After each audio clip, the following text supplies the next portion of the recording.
আপনারা জেনে থাকবেন যে আমি আমার পরিচয় দিয়ে শুরু করি। আমি আসলে এটি পার্টির মনোনীত ক্যান্ডিডেট। আমি ইলেকশন করছি। আমি প্রতিহারে বাড়ি আমার প্রতিহারের প্রথম ক্যান্ডিডেট। আপনারা একটা জিনিস খেয়াল করে দেখেন যে আমার পিছনে যে ব্যানারগুলো আছে, এই রাজশাহী শহরে আপনারা জানেন যে অনেক ব্যানার, অনেক দলের অনেক ব্যানার লাগানো আছে, আমারও লাগানো আছে। গত মঙ্গলবার থেকে মঙ্গলবারে মতিহারে ব্যানার ছিঁড়েছে, গতকালকে ব্যানার ছিঁড়েছে তালেবাড়ি থেকে পঞ্চকোটি এলাকা পর্যন্ত যতগুলো ব্যানার সব ব্যানারে প্লেট বেড়েছে। আজকে দেখেন এই যে ব্যানার, এগুলো দেখেন আপনারা, এই যে দেখেন ইগলের আমার প্রতীক ইগল প্রতীক সমৃদ্ধ যে ব্যানার, এই ব্যানারগুলো তারা কীভাবে ছিঁড়েছে। এখন আমি এটা কন্টিনিউয়াসলি প্রশাসনের পক্ষ থেকে বিন্দুমাত্র কোনো ব্যবস্থা না আছে। এটা একদম ওপেন প্লেস। এবং প্রশাসন কি ব্যবস্থা নেবে? প্রশাসন তো কোটি কোটি টাকায় বিক্রি হয়ে গেছে। প্রশাসন তো রাজ্যের প্রশাসন একটা দলের কাছে জিম্মি হয়ে গেছে, বিক্রি হয়ে গেছে, কোটি কোটি টাকায় বিক্রি হয়ে গেছে। তারা এগুলা আমাদের মতো নতুন প্রতীক ছিঁড়েছে। আমার প্রতীককে দেখেন তারা কিভাবে ছিঁড়েছে। ইগলকে এত ভয়, জুলাই বিপ্লবের পরে এইসব চলবে না। এই সমস্ত আমি যদি চাই অনেক কিছু করতে পারি, কিন্তু আমি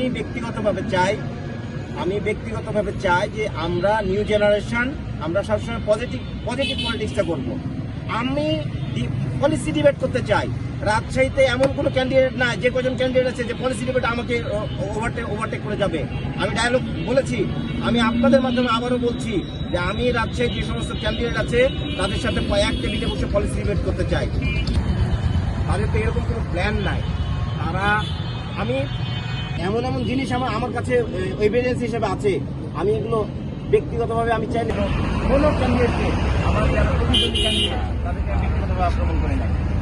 তারা আমার শহরের ব্যানার ছিঁড়ে ফেলছে। আমার কাছে ইনফরমেশন আছে যে ব্যানার ছিঁড়তেছে একদল, একটা গ্রুপ, মানে আমার যেখানে ব্যানার বর্ণালী মোড়ে আমার একটা ব্যানার লাগানো আছে, একটা গ্রুপ দিয়ে ওই ব্যানার তুলে নিয়ে তাদেরটা লাগাই দিচ্ছে, নিয়ে খুব সুন্দরভাবে দিন যাপন করছে। এটা তো কোনো ফেয়ার পলিটিক্স, এটা তো কোনো সুষ্ঠু যে আগের ইমেজটা আছে সেটা কমেই নষ্ট হয়ে যাচ্ছে। আমার কাছে মনে হচ্ছে না যে রাজশাহীতে সুষ্ঠু নির্বাচনের পরিবেশ আছে এবং নির্বাচনী পদ্ধতি আছে।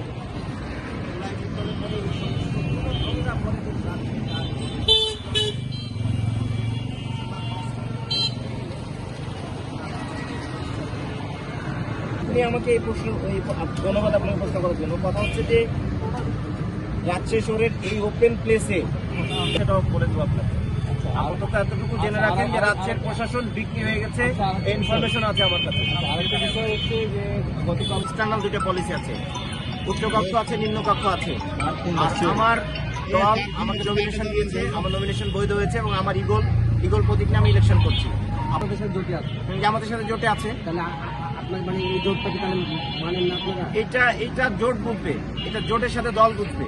আমি তো এখানে ব্যক্তি, এরকম আমি একা না, আরো 23টা আমার এবি পার্টির আরো 23টা ক্যান্ডিডেট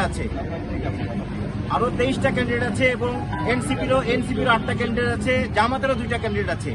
যেখানে জামাত এবং আপনারা অলরেডি দেখে থাকবেন যে গতকালকে নরসিংদী পলাশে জামাত এবং এনসিপির ক্যান্ডিডেটের মধ্যে প্রচারণার সময় বাকবিতণ্ডা হয়েছে এবং ধস্তাধস্তি হয়েছে।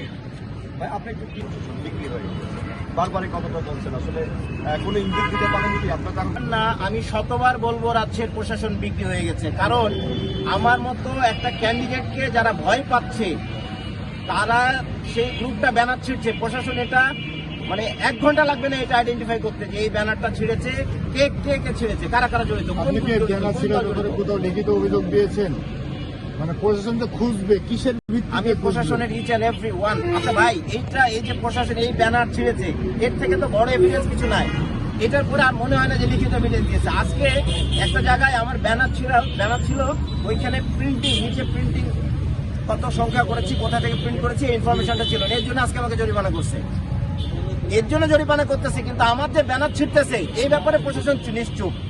তার মানে আপনারা বুঝতে পারছেন কি?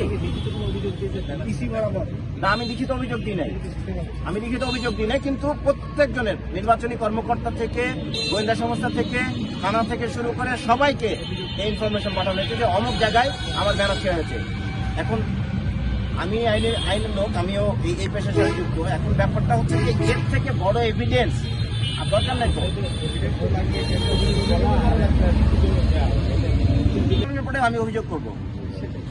আমার যদি প্রয়োজন হয় লিখিত জবাব, যেখানে লিখিতভাবে যদি কোথাও কোনো অ্যাপ্লিকেশন দেওয়া লাগে আমি দিব। মানে আপনি সংবাদ আমি সম্মেলনে সংবাদ আমাদের সম্মেলনের জানালেন। পরেই আমি এটা দিব। আমি জাস্ট ঢাকার বাইরে ছিলাম, আমি নেমেই জাস্ট আপনাদেরকে ইনফর্ম করছি। আপনাদের অসংখ্য ধন্যবাদ যে মানে এত শর্ট টাইমে অল্প সময়ের মধ্যে আপনারা এখানে এসেছেন। দেখেন আপনারা আসলে এখানে যে আমাদের প্রার্থী আছে, এখানে এখন একটা 35 বছর একটা ছেলে, 35 বছর একটা ক্যান্ডিডেট, এত ভয় পাচ্ছেন? রাজশাহীর মানুষ 12 তারিখে জবাব দিবে।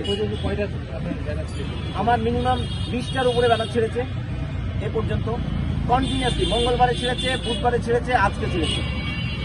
আমি 3 দিনই সঙ্গে সঙ্গে আমার যখন পেয়েছি তখনই আমি এটা জানাই দিয়েছি। সিসিটিভি ফুটেজ বা কোনো প্রমাণ থাকছে আমার কাছে ভাই, এটা আমার মতো 35 বছরের একটা ক্যান্ডিডেটকে যদি এত ভয় পায়, তাহলে তো তারা রাজনীতি করবে কিভাবে বলেন? এভাবে ব্যানার ছেড়ে কি মানুষের মন থেকে আমাকে সরাতে পারবে? রাজশাহীর মানুষের মনে আমি যেভাবে জায়গা করে নিয়েছি, এভাবে ব্যানার ছেড়ে কি রাজশাহীর মানুষের মন থেকে আমাকে সরাতে পারবে? এটা সম্ভব না ভাই, এটা সম্ভব না।